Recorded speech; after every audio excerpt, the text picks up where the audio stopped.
Hi, and welcome to Teletalk. I'm Liv. And I'm Ben. And on this episode, you'll hear our carefully considered and not at all random thoughts on a show we like. There will be spoilers. This podcast is for entertainment purposes and we're giving ourselves an age rating of 15 and above, but you're welcome to make up your own minds. Listener discretion is advised.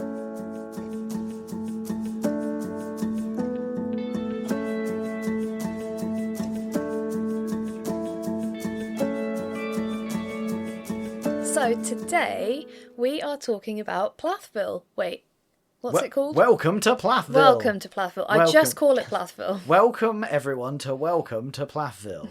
The Plathvilliest Plathville that ever there was. And this is season 8.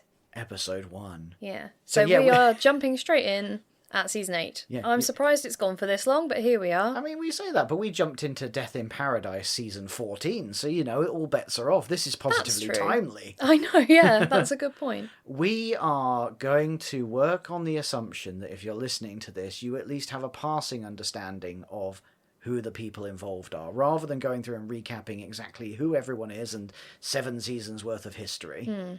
Read up on it. Go watch it. It's fascinating. I don't know. People can do whatever they want. Okay. So well, they can. That's my opinion. Okay, good. You're in a mood today. You're in a giddy mood. Just to let you behind the curtains, everyone. Every time I turned back to Liv after fiddling with our recording stuff, I turn around and she's got a pair of scissors and an old debit card and she's just halfway through cutting it. And I'm like, are you really ready for this, Liv? I'm ready. I mean, I'm halfway through cutting up my card. Destructive admin, the best kind of admin. I've been meaning to cut it up for a while, and you were faffing, so I thought now's a good time. I'm going to turn around halfway through the episode, and you'll be shredding important legal documents. Don't mind all this noise. Anyway, yeah, so... Wow, Plathville's back with a bang, isn't it? It sure is. So, what happened this episode? Well, we kind of need to recap what happened last season. I just said we weren't going to do that. No, I know, but it was Lydia and Zac's wedding last season, and this episode deals with some of the fallout from that. Yeah. It's basically, the general summary is, the Plaths. Everyone's a dick apart from Lydia and the little kids. Well, they all have their issues, don't they? Yes, they do, and that's why they make good reality telly. Yes. If they were all functional and happy and everything, we wouldn't watch. But just as a recap, Lydia and Zac met, and 4 months later they were getting married. Yep. And Lydia's family had a lot to say about it, and they said it to their face, and it was very upsetting. And they want an apology now. Yeah. The only person that was truly supportive was Barry. And I feel like there might have been some reasons behind that. Maybe. Why cynical? You are very cynical. Well, yeah. I mean, to be fair, you say they said it to their faces. They said it to their faces. They said it behind their back. They said it to the cameras. Yes. They said it all over the place and in as many ways as possible. They said it many, many times. Mostly, I think the problem was with Ethan and Micah accosting Zac before the wedding and asking if he was gay. Well... They were like, you're not a man's man. You must be gay. Yes, that did happen. Yes. And that was upsetting, yes. But I also think that Kim's involvement was quite a big thing for Lydia. But that's the thing. Kim is the ringleader. She's the central figure, the Don, if you are. Well, Kim has this way of saying things and making them sound perfectly reasonable. And then when you actually think about the words that she said, then you go, no. Hang on, that was really shitty. Her tone comes across really well, I always think. But it's the actual intent behind it that you think, hang on, that's not quite on the level here. I don't know. I feel like I'm less...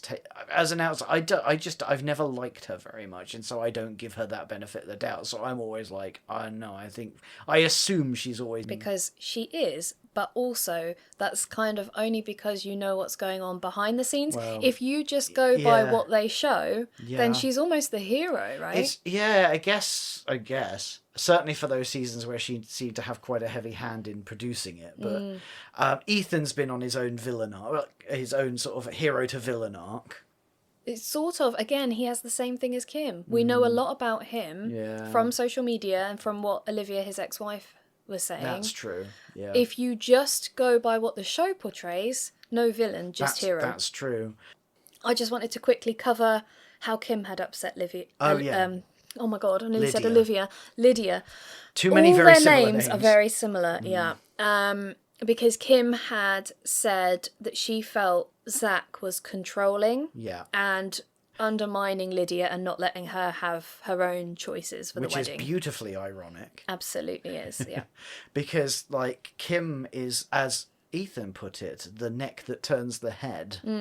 And you just wonder, actually, how much of Kim's dislike for this situation, the situation that she entirely caused, really, by sheltering Lydia for her entire life and bringing her up super religious, and then in shock she jumps into a quick marriage. I wonder how much of it is her subconsciously or more consciously not liking having to lose control over Lydia. Yeah. Because she's got a bit of a... She seems to be quite tightly clutching to her children. Yeah, so as a reminder, the eldest daughter and firstborn child is not on the show. No. And so they kind of forget about her. Her name's Hosanna, and she is married, and she lives elsewhere. She does not exist. Ethan is the eldest. Yeah, yeah. Yeah, but apart from her, who we presume is still married and living away, there's no updates on her, all the children seem to struggle in their intimate relationships. Well, that's because as we see, and it sort of plays a part in this episode as well, I think, it definitely does, is the family culture of the Plaths is to just let it go. It's very much an Elsa principle of, like, do what you like, but don't hold us accountable. Don't hold anyone accountable for anything, especially Kim. And as long as what you like is staying with mummy. Yes. Like, everyone that tries to leave ends up coming back. Yes, because she's very good at indoctrinating people. It's that everyone's against us. It was so funny, this episode, Isaac saying, it was in the preview for the season, and he's saying, now that I've looked at it from a different perspective, I can see that Mum was right. And I'm thinking, is that a different perspective, or is that the perspective you always had? No, it's Kim's perspective. Well, you know what I mean. Now that Mum's told me that she was right, I think she might have been right. But, like, Ethan, like, in the least shocking news ever, Ethan is back in Georgia, in Cairo. Who'd have thought? Like, that was always happening. So Ethan was in a relationship with Tegan, but very much in the past tense, because they've broken up, despite him being the one. Yes. And I enjoyed his entire lack of self-awareness, while also being weirdly self-aware. Yeah. Because he recounts that, like, that she was sick of long distance, and he promised that he'd move to, I can't remember where she lived, but wherever she lived. Somewhere cold? So Minnesota? No, he was already in Minnesota, because that's where he and Olivia went. It was somewhere else. Oh. And he was like, yes, I promise I will move out there. And he was like, yeah, and I never did. And there's only so long that you can go promising something and not doing it before people don't believe you're going to do it anymore. Yeah. So we broke up. So it seems like his motivation this season is going to be trying to get Tegan back. In as creepy a way as possible. But he knows exactly how he lost her, and also I don't see him saying, oh, great, I'm going to move out there. Yeah. You know, he even moved. He left Minnesota. Did he go to Tegan? No. He went home to Mummy. No, yeah, because, like, he also was like, yeah, I'm doing all right. I'm building a barn on the farm that Kim now lives in. Yeah. And I'm sweeping and doing all of this. I'm like, yep, no job. Got it. Back with Mummy, doing things for Mummy. Yeah. I will come back to Kim and Barry in a minute, because I've got thoughts. But yeah, we hear him go like, oh yeah, basically I promised to move and I didn't, and she was upset. This is what I mean, though. He promised to move, and he did, but he moved home instead of to his girlfriend. Yes. But then, almost like in the same talking head, he's like, I have this sense that I could have done something to make it work. It feels like unfinished business. I don't know what I could have done, but there was definitely something I could have done to make this work. I think he's saying, I think there's something I can do. But he was also saying, like, there was something. It's unfinished business. I'm like, I know what you could have done. You could have done the thing you promised to do. You know what, though? It's showing Tegan that he will break promises. So, Yeah. you know, it's a good relationship lesson. I'm not going to lie. You date Ethan Plath, you get what's coming to you. Get Ethan Plath. Oh, I don't know. It was fascinating. And there was some... I'm cautiously optimistic for the production team this season. Because there were a few times in this episode where they immediately brought receipts for what people were saying. And boy, do we need that on this show. Yeah. So yeah, that's Ethan. So he's back with Mum on the farm. I was surprised then, because Isaac and Ethan were both last season bringing new girlfriends in Tegan and Kaylin. So Ethan is broken up with Tegan, or she's broken up with him. So then we cut to Isaac, and I was thinking, where's Kaylin? Is she still on the scene? Yes, she is. For now. For now. We've got the dual opposite storylines for this season. Ethan is trying to win Tegan back, and Kim is trying to run off Kaylin. Yeah. As we're playing the hits is what we're doing, because they were like, do you remember those old seasons where where Kim tried to see off Olivia? We're going to do that. But then also what we really liked was Ethan and Olivia getting really upset and having anger with Kim. So we're going to do that with Zac. We're just playing the hits. Like, there were times this episode where I was like, wow, this is feeling retro.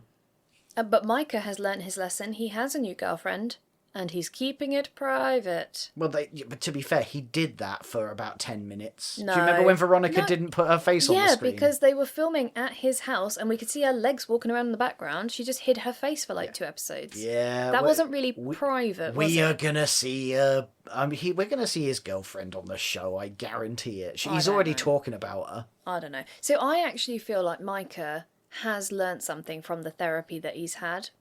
Don't chat shit or you get punched in the face. That is a lesson, yes. I was meaning more... He was the first to stand up and reply at the roundtable apology thing. Yeah. You know, he took ownership for his part in that to an extent. But he did.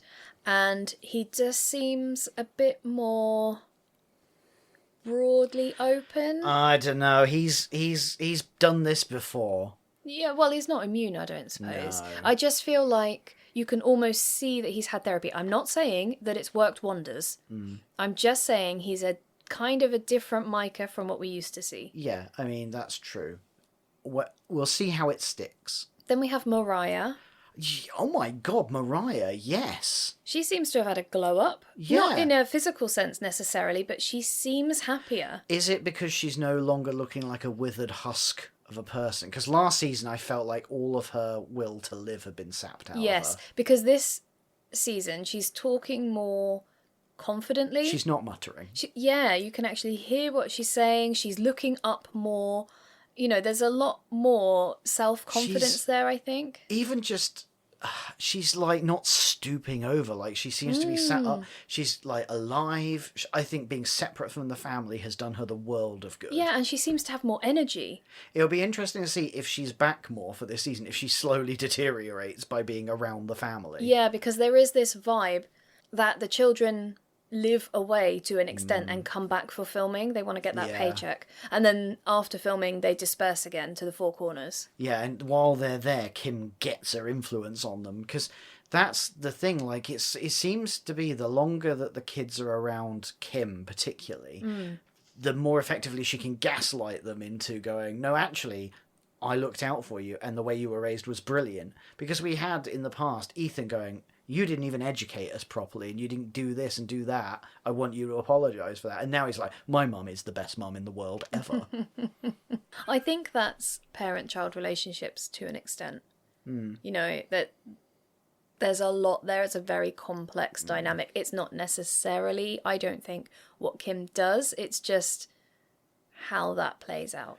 Yeah, I mean, the family has... a fundamental central toxic dynamic, especially now, because Barry and Kim, the mum and dad of the family, really hate each other. And they are not shy about saying it. It's awkward watching them together. I don't like it. They do not want to be filming together. Like, can we talk about the boat? Yeah. Can we talk about... So, Okay, so now the living situation seemed to have changed, because Barry was living on the farm. No, he was living in the big house. Yeah. And the farm was being rented out, wasn't it? They were Yeah. doing it as a wedding venue now. And now the divorce is finalised. Kim is living in the big farm. In the farm. In the farm. Not the big not house. the big house. No word about the big house. Maybe Barry's still there. I don't know. They had talked about selling it, so I don't know. I'm sure we'll find out. I'm sure we will. Kim will have something to say about it. But I was just like, oh, how interesting, these convenient things. Because Kim and Ken, her boyfriend, had separated just before the wedding, hadn't they? Also, just before the divorce. How convenient. Yes, when they were having that contentious, financially discussed divorce. Yes, and when they were you're, broken well, up. certainly in this country, your new partner's income can be taken into account in a divorce situation. She was at great pains to be like, I'm living on the boat. I am definitely not living at Ken's. Yeah. I mean, when I've got the kids, we're definitely on the boat, not at Ken's. Barry's lawyers. And then suddenly, once the divorce finalises, they, realised they were meant to be. And now Ken's moved into the farmhouse with them. And he was given free rein on the decoration. Don't you think that's a bit controlling of Ken? To make all those design decisions by himself without thought or care to what Kim might like? But yeah, and also, I was like, that is some appalling decoration. I liked it. Of course you did. You liked the weird kids go-kart vintage thing in the main bay window.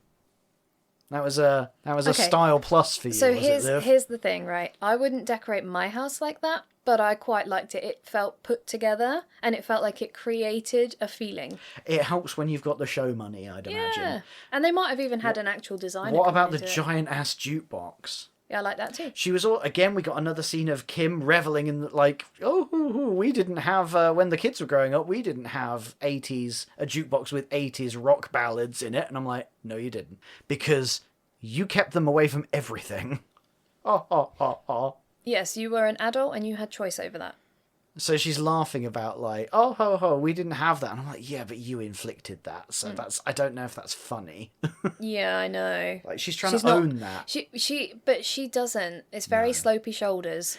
Yeah, it's another example of that thing of going, wait, actually, that's really shitty, but you kind of made it a jolly, fun thing. And it's like, oh. So, shall we, having done a quick recap, you never finished the boat thing. No, the boat thing, yes. So we re-encounter Barry and he's on the prow of a boat. And I'm like, oh my God, does he live on the boat now? Have they swapped? And then you were like, that's Kim's boat. And I'm like, no. And you were like, has he bought Kim's boat? And it was Kim's boat, but he's not living on it. Micah bought it. So we're introduced to Barry, who has apparently just snuck onto the property and climbed onto her old boat. They had a shitload of boats there, didn't they, considering they're in the Yeah, but some of them were just the boats that you use to get to the boat. You know, when they're moored out. It's on a farm, not near the sea. Yeah, but... I'd just like to point this out. Like, if you haven't seen it, like, it's a big farm field with quite a few boats. No, I think... At least 4. No, I did not see that many boats. I did. Okay, I saw 2. That's still a weirdly large number of boats for the middle of rural Georgia. They cut this with Barry doing the whole Titanic arms I'm over looking at the world! And then Kim says, oh, you're here, and just sort of appears. Yeah, I thought that was going to be the voice of someone else, like his girlfriend. Oh, God. Because this is the moment of introductions, reintroductions, updates, and I thought, oh, he's got a girlfriend. Yeah, although we see from the preview that seems like it's going to be a thing this season. Yeah, I know, but we didn't know that at the time. Barry's on the prowl. Yeah. He seems to be going quite well from what we see. Yeah, Plath Daddy. Anyway, shall we go to the round table now? Yes, the big round table, because, as we've mentioned, Zac and Lydia, not happy. No, and we spend a lot of the episode building up to this and them sort of bigging each other up and taking care of each other and going, it'll be okay, we'll try and get an apology, we need to move on. Yes. And they're like, everyone's in town, so we're just going to have one conversation with everyone around to, like, really air it. And I'm like, you have learned nothing. Well, also, Lydia was saying, you know, it's taken me 8 months to feel up to it. Also, maybe waiting for the cameras. But then when they get to the round table, she's like, sorry it's taken so long, you know, it's just that no one's always in the same place. think, okay, but what is it then? Because is it that you've been hurt for 8 months, or is it that you were waiting for the cameras? Yeah, because she was like, and I'm not sorry about it taking 8 months for me to feel ready, like in the talking head. Yeah, and then yeah. she's like, In front of everyone. Sorry, everyone. Yeah. Yeah, it was weird, but it's just like, this isn't going to work. This isn't going to go how you think it's going to go. She also led it with an excuse for everyone to use. Yeah. You know, like, I'm going to take ownership for what I did. So I'm sorry that it was a really quick courtship and that you didn't have a chance to get to know him. Your turn. They're like, yes, it was a really long courtship. Yeah, You're right. That was our whole thing. Well, now that you mention it, yes, that is the reason. Yes, because Isaac particularly lent on that, didn't he? But, like, I feel like that is a subconscious thing for her because the family is not the most open to this sort of thing. And so she already knows that this is going to be a shit show. So I think she's just putting out those qualifiers to sort of soften everything a bit ahead of time. It's difficult, isn't it? Because in a situation, quite often, everyone does have a little bit of blame for how things go down. And sometimes taking ownership can help everyone else to see what they did and so on. And so it can be really helpful. But when she had so many feelings, I mean, in some ways, maybe without that, she wouldn't have got any kind of apology because everyone went in quite defensive. She might have actually had a better experience had she done it in one-on-ones or smaller groups, because having everyone in front of you, especially those people, although you say everyone shared the blame, not Barry. And not Kim. Well, no. She's just like, from here, everything's fine. Yes. And that's the end of what she says. That was the really interesting thing, because again, let's talk about Kim for that. Because Zac and Lydia were very much like, the night before our wedding was like the worst night of Lydia's life. It was really awful, really hurtful and everything. And Kim's response was, look, from the moment you said I do, I've been fully accepting. Yeah. But and also, literally, that's it. But also, they haven't really seen her. No. Since the wedding. So it's really easy to be polite and cordial when you don't see someone. Look, I didn't send you a howler from Harry Potter to shout at you while you were on your honeymoon. What do you want from me? But that was such a classic Kim thing, wasn't it? That quite like, well, I'll say something that sounds vaguely nice to throw it out there, and you can accept that because it's awkward if you don't. You've already challenged me. Now, if I throw something out there that sort of sounds enough like an apology or something positive, you're going to have to accept that, or we escalate. Well, the thing is, she doesn't go first. No. Micah goes first. So Lydia says her thing and apologises for it being too fast. Look, I'm or sorry, potentially I've got too fast. Micah then sort of does his apology that you didn't like, I thought was okay. Then we go to Isaac. Yeah. Similar thing. Then we go to Ethan. Similar thing. Yeah. Do we then go to Barry, or is Barry last? No, Barry's last. Then we go to Kim, and she doesn't even try and apologise. No. So it's not a back and forth with Lydia kind of a thing. Certainly not what we see. It's Lydia says it, and then they kind of take it in turns, and she waits till last. Yeah, I think what we're seeing is that Lydia was quite keen to jump on those as any sort of positiveness. She's like, excellent, good, that's all fine. And I think we've seen from the talking head, Zac's like, yeah, no, that's not quite it, because you're meant to just, in the Plath family, you're meant to just go, someone sort of said a vague sorry, great. No, like, I don't even think it's that. I think in the Plath family, something happens that upsets you, you don't braise it, you don't bring it up, you just decide to be happy and forget about it. Unless you've upset Kim. Then it's totally different. Yeah. But like, so on those apologies, I know you've given a rundown of those apologies. I would just like to touch on those air quotes apologies. Yeah, that's fine. So my summary of Micah's apology was, I was supportive, but I probably should have been more supportive. Like, that's not an apology. That's me going, I was awesome, but I probably could have been more awesome, so sorry about that. So that's not exactly a heartfelt apology. Isaac was very much you've laid down there was too much time pressure card. I'm going to pick that up and really lean on that one. So, also well-intentioned, and I meant well. Because that's what Micah led with as well. Yeah. And then Ethan, you and I disagreed a lot on Ethan's apology. Yeah. Because I thought it was I thought it was a really crap apology of, I'm sorry if you felt upset about that, was the gist of it. And I felt that he did do that, but he also did apologise. Because he said, I did do those things, and I'm sorry. No.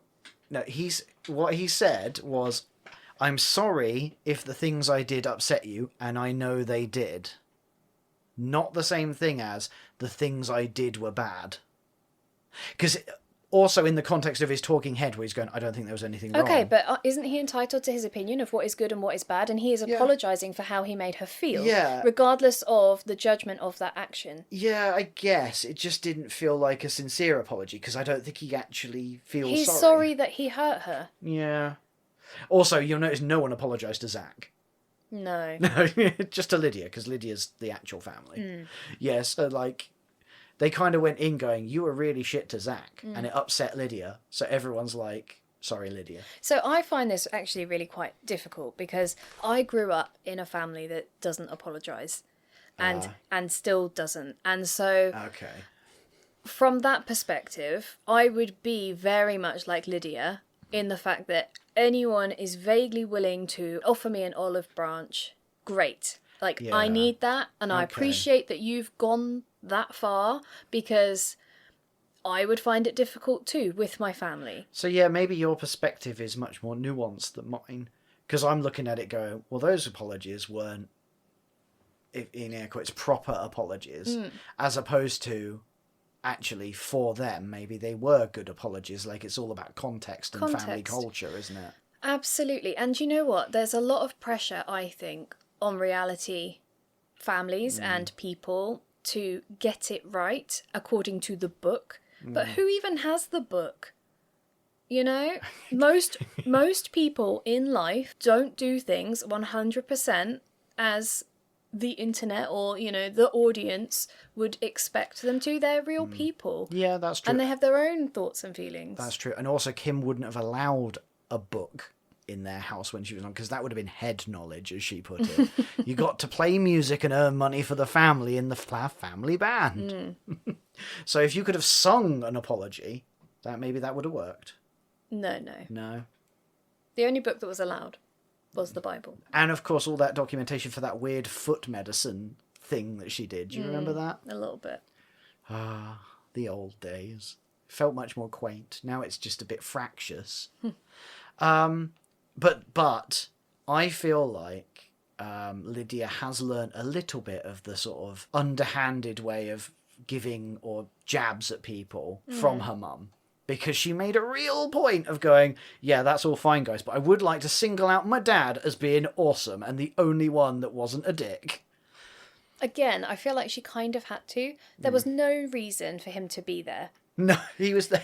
He didn't do anything to upset either of them. He was nothing but supportive, as she says. And so otherwise it would be weird, wouldn't it? If he came all this way onto Kim and Ken's property, sat there, listened to these apologies, so to speak, and then left without being acknowledged. To be fair, though, if anyone was going to do something weird and creepy like that, it would be Barry Plath.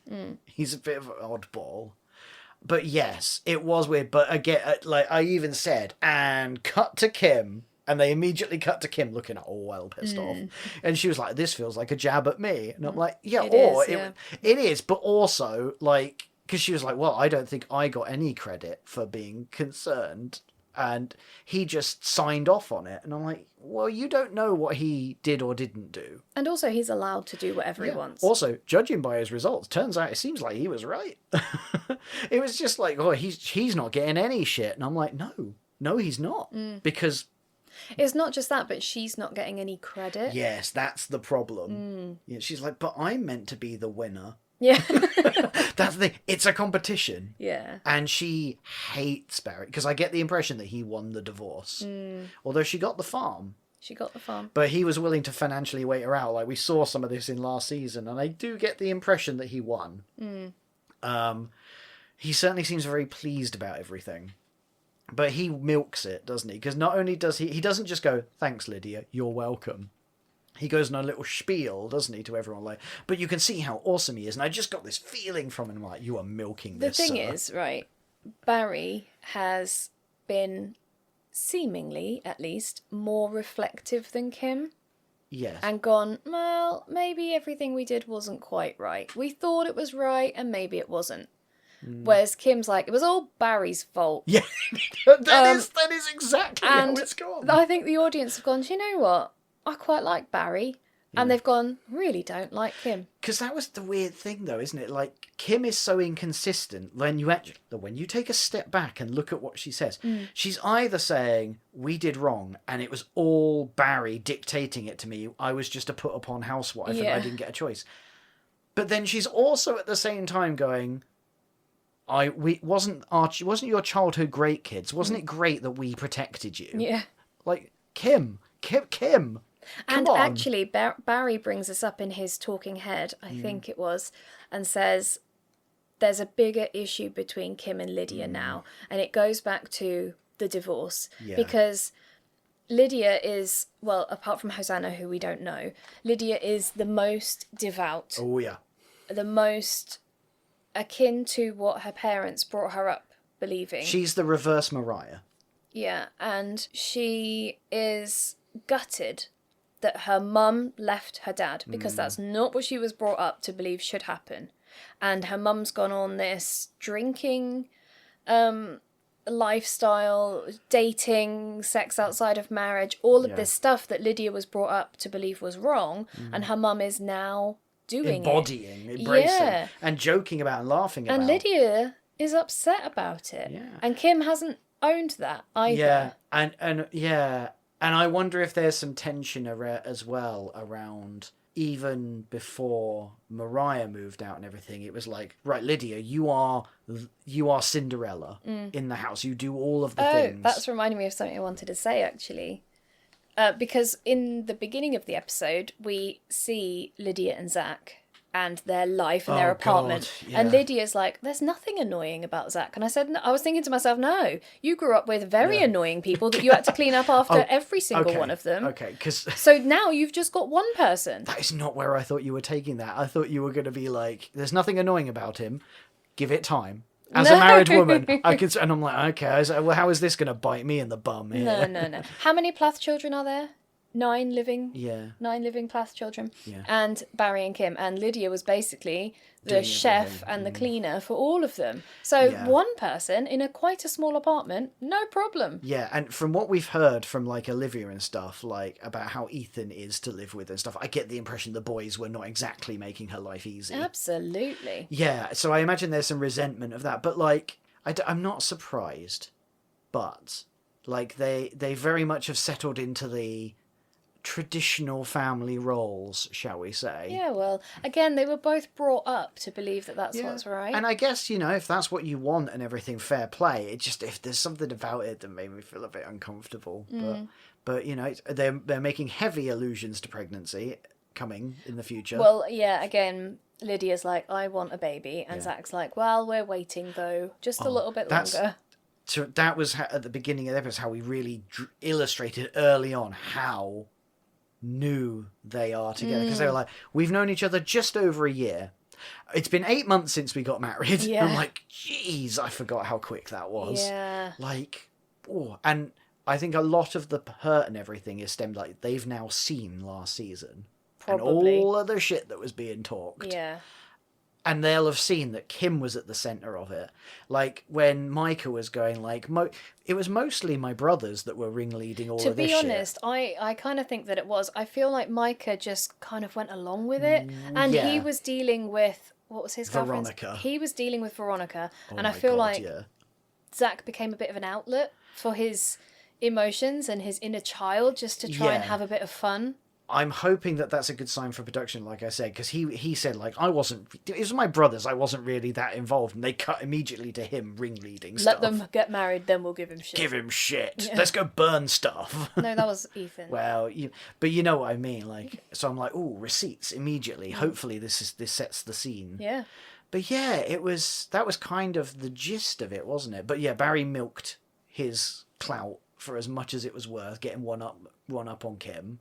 Why would you not? I mean, why wouldn't you? But yeah, I think it's going to be... And the little kids, Amber, Mercy and Cassia, they are not little anymore. No, I found that confusing because they seemed to be saying that they weren't going to be able to go to this round table. And yet they were there, right? I think they were there. It wasn't that they weren't invited, it's that Lydia had told them that they didn't need to be there. Because they didn't do anything wrong. And they're like, I'm coming. Yeah. I was expecting to have popcorn. Yeah. You could tell who thought they were going to be mostly in the firing line by who looked the most agitated. You had Isaac with his leg bouncing up and down like he was, had just drunk a Red Bull. Okay. I'm wondering where you were going with that. Yeah, there's just... And then you had Ethan looking stony-faced, although that might just be his resting face now. He just seems angry all the time. And Micah looks sad. But again, that's the Micah we know now. But yeah, I think it's going to be another unsatisfying, slopey shoulders Kim performance this season. Yeah. No comeuppance will be had, will there? Well, it looks like she's going to have this whole weight loss or... Going to therapy. Yeah, and she's doing weights at the gym. Oh, well, it looked like at home. Burying it up. I don't know. But It looked like she was having a very awkward conversation with Ken, saying, you don't find me attractive. And he was nodding. Right now. I know. Why are you together then? Ken, find someone that loves you as you are. Oh, God. Yeah, it's like... I think it's going to be... I think we're going to learn more about their relationship, and I'm not sure we're going to like it. Yeah. But yeah, like, there's some stuff to be going on this season. Yeah. I'm not sure how I feel about the Barry dating journey. I'm looking forward to that. Are you? Yeah. You're all in for Plath Daddy. I wouldn't have put it exactly like that. So yeah, what else have we? So we've got. It looks like Ethan is going to go and stalk Tegan, And she is not happy about it. No, but that's not gonna. He's not gonna actually give a shit what she thinks. He's gonna go for it, and I'm like, lovely. Remains to be seen, I suppose. Yeah. But we got a nice little preview on the whole season, so we Yeah. will see how that plays out. I'm looking forward to it. Me too. So, are we going to rate the episode? Of course we are. Okay, well, what did you rate this episode? Fancy not rating it. Well, I don't know. I am going to give it... it might have been a bit generous. I'm going to give it 9 out of 10. 9 out of 10? I was thinking about 10 out of 10. What? What? Really? Yeah. Why? Well, so what you're saying is it was almost perfection. Yes. I feel like they spent a long time, maybe too much time, building up to the round table chat. But otherwise, I enjoyed having the little catch-ups with everyone. I felt like we got a good snapshot as to where they are now and where they've been since the cameras stopped rolling. And I felt that the chat at the round table was interesting to watch. Yeah, yes, it was that. So yeah, 9 out of 10. What about you? I am going to give mine 5 non-apologies that are definitely not sincere out of 7. Okay. Solid, well above average, Yeah. but still plenty of room for improvement because, again, no one actually got held to account. And that whole I'm king of the world on the boat thing was, like, very obviously, like, you go stand on there and you walk out. Like, that felt a bit very clearly scripted and awkward. My favourite thing was the very shoehorned in actual sea that they, like, green screened in. So it looked like he was on the ocean. Oh, right, yeah. And then he's on the grass. Don't get me wrong, I enjoyed the bit where I was like, holy shit, does he live on a boat now? Because, like, this family, it could be. That was your whole inference, though. They didn't show us that. He could just No. own a weekend boat. And then you said, but that's Kim's boat. And I'm like, he has not won that in the divorce. There was a moment where I thought he'd won it in the divorce out of sheer spite. And then he was going to be, like, truck dragged it into the, like, to the meeting. You know how Micah bought it and Kim said he got a good, like, I gave him a good price. Like, did you tell him that? Or does he believe that? Yeah. It's actually made of gold, Micah. And I sold it to you for a song. She sold it to... What it actually is, just before the divorce, she sold it to him for $1, and she's like, I don't even own a boat. Yeah. It was worth only $1. Yeah. Well, to be fair, it didn't run. No, I know. What use is a boat that just floats? And the canopy's all ripped. Anyway, we've moved on. They'd wrap some tarp round a bar. I don't know about boats. Have you ever touched a boat? I've touched a boat. We've touched a boat. Loads of boats. And on that note, that's all, folks. Thanks so much for listening. We'll see you next time. Bye. Toodles!